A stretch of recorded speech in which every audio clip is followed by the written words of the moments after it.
Welcome to this explainer. Today, we're looking at one of the most incredible, dramatic, and frankly, poetic full-circle redemption stories in modern sports history.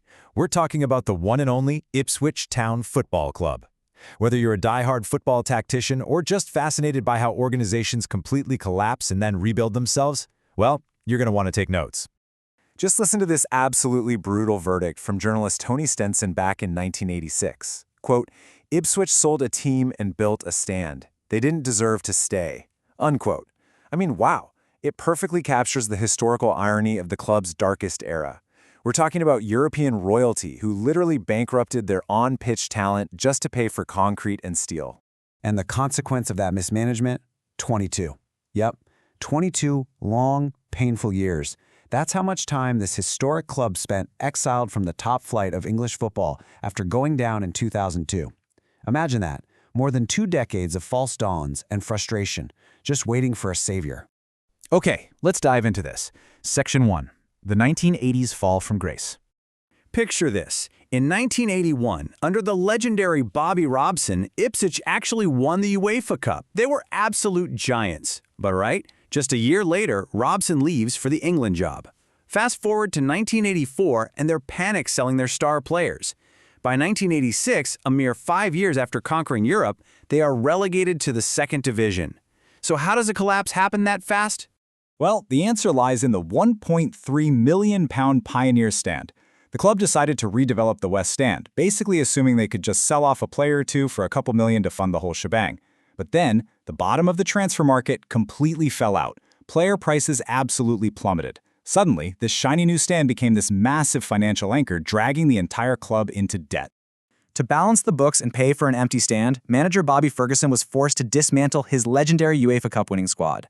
We're talking Mick Mills gone for $40,000, Alan Brazil for $450,000, Paul Mariner out for $150,000, and John Wark for another $450,000. They literally sold off the soul of the team just to make ends meet. It is a total masterclass in how not to manage organizational growth. Section 2. Enter the tactical mastermind. Enter Kieran McKenna. Appointed in December 2021 at just 35 years old, this former Manchester United assistant arrived to the club that was lingering near the League One relegation zone. But he didn't just bring hope, He brought a highly studious, brave and buccaneering tactical approach that would completely transform the culture of the club from the top down, a real game changer. And this brilliantly illustrates his tactical genius. On paper, McKenna sets his team up in a traditional 4-2-3-1 formation. Pretty common in the modern game, right? But when Ipswich gets on the front foot, the shape morphs. It dynamically shifts into this fluid 3-4-2-1. It's a system built entirely on overloading the opposition, and it requires incredible discipline and intelligence from the players. A massive part of this system is their defensive intensity high up the pitch. Check this out. In the 23-24 season, Ipswich was right at the very top of the championship for high turnovers, logging 382. Rather than sending back, they literally hunt in packs. Their counter-pressing is elite, designed to win the ball back deep in opposition territory so they can strike before the defense even has a chance to set. Section 3. Anatomy of an attack. Here is the signature McKenna attacking move, step by step. Step 1. The left back pushes incredibly high and wide. Step 2. To make room, the left winger moves inside, acting almost like a second number 10. Step 3. The actual number 10 attacks the box, acting as a second striker. Step 4. The double pivot in midfield sits back to provide a protective cover. It essentially creates a temporary unit of 5 attacking players that just absolutely overwhelms the opponent's backline. Now, what's really interesting about this is the sheer output of that left-back role. Leif Davis produced 125 key passes and 18 assists last season. I mean, he outperformed every single attacking midfielder and winger in the entire championship in creativity metrics from the left-back position. That is the power of a perfectly executed tactical system maximizing a player's strengths. Absolutely crucial. But they're just as organized without the ball. Their pressing triggers are incredibly methodical. Step 1, the wingers jump aggressively onto the opposing fullbacks. Step 2, and this is key, the far side winger narrows into the middle to pressure the center back. Step 3, the double pivot screens any central passes. This highly structured trap forces the opposition into passing errors, perfectly protecting Ipswich from counterattacks even when they commit bodies forward. Section 4. Back-to-back promotions. So what happens when you combine this tactical innovation with a deeply united squad? You get unstoppable momentum. You get history. You get back-to-back promotions from League One straight to the Premier League. The numbers here are simply staggering. 96 points, 92 goals scored, only 6 matches lost all season, which is fewer than anyone else in the division. These statistics absolutely anchor the narrative that McKenna's bold, progressive system isn't just entertaining to watch, it yields undeniable, overwhelming results. And it wasn't just the starting 11 getting the job done. An incredible 23 goals were scored by Ipswich substitutes last season. McKenna's brilliant in-game management, frequently using double or triple substitutions to refresh his front four, meant the team literally never stopped coming at you.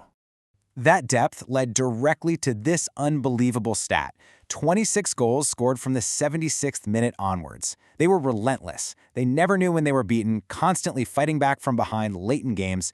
To me, it proves an amazing culture of resilience and just total trust in the manager's game plan for the full 90 minutes. Section 5. Rebuilding Parkman Road. Our story comes full circle right here. Because as Ipswich prepared for life in the Premier League, they once again faced the challenge of stadium construction. But this time, it's a symbol of triumph and readiness rather than a catalyst for ruin. Over the summer, the club executed a massive 104-project upgrade to Portman Road. We're talking safe standing in the Cobalt stand, a larger away allocation of 3,000 to meet Premier League rules, brand new TV studios for 47 cameras, and new executive boxes in the West Stand. They've expanded overall capacity to over 30,000, so unlike the 1980s, the club isn't borrowing against its future, it is thoroughly prepared for top-flight business. So the crucial point is this number, £30 million. This is the investment approved for the Playford Road training facility to create a state-of-the-art home for the first team and the academy. It shows that the ownership isn't just focused on stadium vanity projects, They are building the sustainable long-term infrastructure required to develop elite players for decades to come. This new spirit is perfectly summarized by CEO Mark Ashton. Embrace all of the opportunities. Focus on the things that got us here. Stay together and be as one. What a perfect contrast to the fractured, financially ruined club of the 1980s. Today, Ipswich Town is united from the boardroom to the pitch, right up to the terraces. Which leaves us with one final, fascinating thought. As Ipswich expands towards a 40,000 capacity, will their modern tactics permanently rewrite the ghosts of the 1980s? They fought their way back to the promised land. Now, the real journey begins. Thanks for joining me on this explainer, and keep your eyes on the tractor, boys.